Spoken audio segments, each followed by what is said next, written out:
This is a message for Kevin Feige. So if you ain't Kevin Feige, I'm gonna need you to keep scrolling. Right now that everybody's gone, I want to give you an amazing idea that not only tells a great story, but shuts up the Twitter trolls at the same time. Now, I just finished Ironheart, and you and I both know that that show was review bombed to all hell, and a lot of those reasons are not valid. The first group of people see anyone other than a straight white male in their favorite show and automatically give it a 0 out of 10. Those people have the brains of cucumbers, and I ain't here to talk about them. The second group of people may have just watched the show and just didn't like it. What can you do? But there is a third group of people who hold Tony Stark so tight to their chest that they see a teenager take a shortcut to his character progression and they get all upset about it. I am not one of those people. I know power creep and story progression is very real, but I think there may be something in there. Spoilers, by the way, for the end of Ironheart, but you're Kevin Feige, so I don't need to worry about that. You know that in filmmaking there's a concept called save the cat, where the protagonist of a story has to actually do something good, in some cases actually save a cat, in order to prove that they're likable, not just be likable because they happen to be the center of the story. And to be real with you, watching Ironheart, I kind of struggled with that.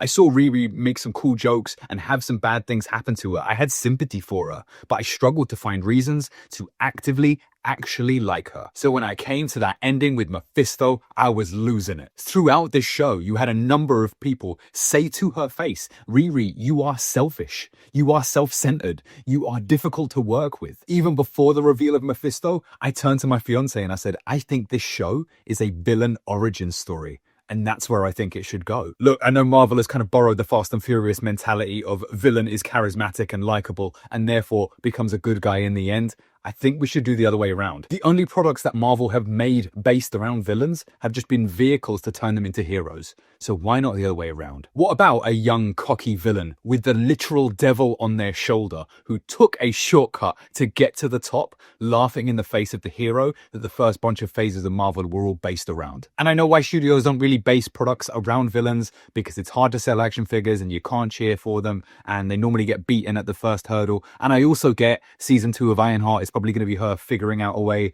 to get out of this deal and beating Mephisto. But a brother can dream, right? Let him survive through Doomsday and Secret Wars. Let him get to the other side and let that rage for Riri build even more, and then turn them into the monster. The first person to combine technology and magic in this way. Let them become the monster of phase, I don't know, 6, 7, 8 or whatever. So that's my pitch. Kevin, I'm not asking you to write an entirely new story. Nah, I'm just asking you to finish the one you've already started.